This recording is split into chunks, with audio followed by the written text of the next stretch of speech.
नमस्कार दोस्तों आज का यह वीडियो देखने के बाद आप भी भारत की अंतर्राष्ट्रीय कूटनीति की तारीफ करना शुरू कर देंगे, क्योंकि आज से कई साल पहले भारतीय नौसेना को मजबूत करने के लिए भारत सरकार ने जितने भी कदम उठाए थे उसका नतीजा आज देखने को मिल रहा है। मिडल ईस्ट के अंदर चल रहा तनाव हो या फिर होर्मुज जलमध्य यानी कि स्ट्रेट ऑफ होर्मुज में बढ़ा हुआ सुरक्षा संकट है, भारत अपने कई जहाजों को केवल अपनी नौसेना की मदद से सुरक्षित निकाल पाने में सफल रहा है। लेकिन हैरानी की बात यह कि भारत के करीब 41 ऐसे जहाज अभी भी वहां पर फंसे हुए हैं, जिन्हें निकालने के लिए अब एक मास्टर प्लान तैयार किया जा रहा है। भारत की तरफ से चल रही यह तैयारी कई देशों को हैरान कर रही है, खास करके अमेरिका समेत पश्चिमी देश यह देखकर कई आश्चर्य में है कि भारत आखिर यह संतुलित अंतर्राष्ट्रीय कूटनीति कैसे साध पा रहा है। जहां कई बड़े देश मुश्किलों का सामना कर रहे हैं, भारत आखिर अपने जहाजों को सुरक्षित निकालने में कैसे सफल हो पा रहा है, वह भी अपेक्षाकृत कम लागत और सीमित संसाधनों के साथ है।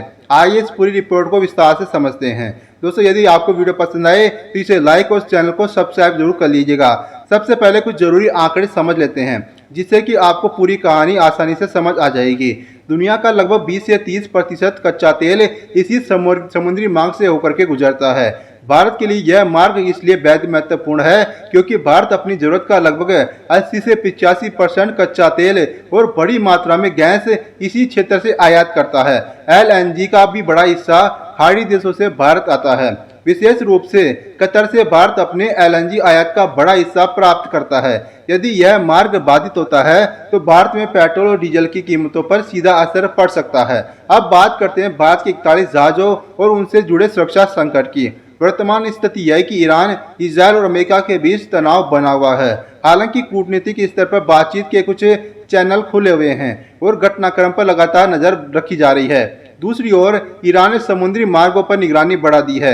भारत के लिए चिंता की बात यह है कि उसके लगभग 41 जहाज इस क्षेत्र में मौजूद है। इनमें से कई जहाज कच्चा तेल और रसायन की केमिकल लेकर के चल रहे हैं। इन जहाजों पर बड़ी संख्या में भारतीय नाविक और क्रू मेंबर्स भी तैनात है। भारत सरकार लगातार ओमान और ईरान के अधिकारियों के संपर्क में है ताकि इन जहाजों की सुरक्षित आवाजाही सुनिश्चित की जा सके। इसी दिशा में भारत ने कूटनीतिक प्रयास तेज किए हैं। विभिन्न मीडिया रिपोर्टों के अनुसार ओमान की मध्यस्थता में अमेरिका और ईरान के बीच कुछ बातचीत चल रही है। उद्देश्य यह है कि कम से कम वाणिज्यिक जहाजों यानी कि कमर्शियल शिप्स की आवाजाही सुरक्षित बनी रहे। यदि ऐसा नहीं होता है तो वैश्विक सप्लाई चेन प्रभावित हो सकती है और अंतर्राष्ट्रीय महंगाई पर भी असर पड़ सकता है। भारत का रुख हमेशा से समुद्री मार्गों की स्वतंत्रता यानी कि फ्रीडम ऑफ नेविगेशन का समर्थन करने का रहा है। भारत किसी एक पक्ष का समर्थन करने के बजाय संतुलित कूटनीतिक नीति अपनाता रहा है। यदि बातचीत सफल होती है तो भारतीय जहाजों की सुरक्षित निकासी आसान हो सकती है, अन्यथा भारत अपनी नौसेना की क्षमताओं का उपयोग करने के लिए तैयार है।